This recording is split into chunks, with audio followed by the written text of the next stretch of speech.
एक किसान बहुत परेशान था। उसे अपने खेतों को सींचने के लिए पानी की जरूरत थी। इसलिए वह कई दिनों से अपनी जमीन के आसपास किसी कुएं की तलाश कर रहा था। इसी तलाश में वह घूम ही रहा था कि अचानक उसे एक कुआं दिखा। यह कुआं उसके खेतों से बहुत नजदीक था। इसलिए किसान बहुत खुश हुआ। उसने सोचा कि अब उसकी परेशानी खत्म हो गई। ये सोचकर वह खुशी खुशी घर चला गया। अगले दिन वह पानी लेने कुएं पर पहुंचा। जैसे ही उसने कुएं के नजदीक रखी बाल्टी कुएं में डाली, वहां एक आदमी आ धमका। वह किसान से बोला, यह कुआं मेरा है, तुम इससे पानी नहीं ले सकते। अगर तुम इस कुएं से पानी लेना चाहते हो तो तुम्हें इस कुएं को खरीदना होगा। ये बात सुनकर किसान कुछ देर रुका और फिर मन ही मन सोचने लगा कि अगर मैं इस कुएं को खरीद लूं तो मुझे कभी पानी की कमी नहीं होगी और न ही मुझे पानी के लिए इधर उधर भटकना पड़ेगा। फिर क्या था, दोनों के बीच एक रकम तय हुई। किसान के पास उतने पैसे तो थे नहीं, लेकिन वह यह मौका छोड़ना नहीं चाहता था। इसलिए किसान ने उस आदमी को अगले दिन वह रकम देने का वादा किया और घर की ओर चल दिया। किसान के लिए कुआं खरीदने का यह अच्छा मौका था, इसलिए वह इस काम में जरा भी देर नहीं करना चाहता था।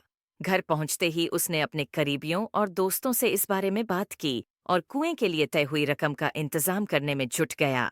थोड़ी भाग दौड़ थी और कोशिश के बाद आखिरकार उसने वह रकम जमा कर ली। अब वह पूरी तरह से निश्चिंत हो चुका था कि उसे कुआं खरीदने से कोई नहीं रोक सकता।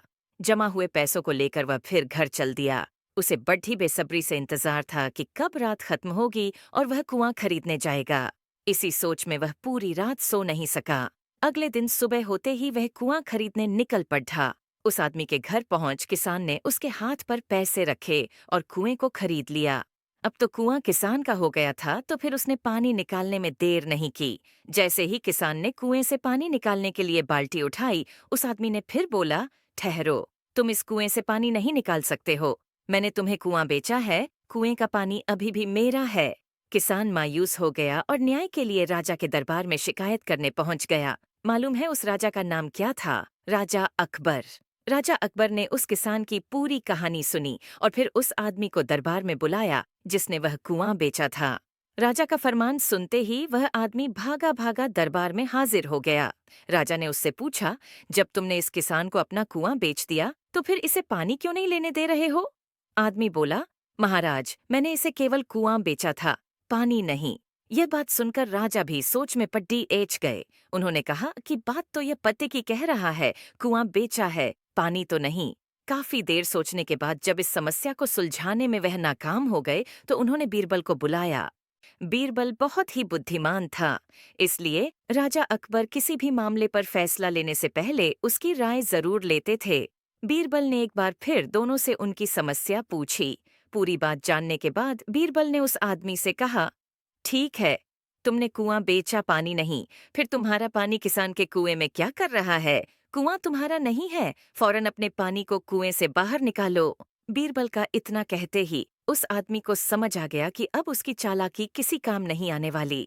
उसने राजा से फौरन माफी मांगी और माना कि कुएं के साथ उसके पानी पर भी किसान का पूरा अधिकार है। यह देखकर राजा अकबर ने बीरबल की बुद्धिमानी की तारीफ की और कुआं बेचने वाले आदमी पर धोखेबाजी के लिए जुर्माना लगाया।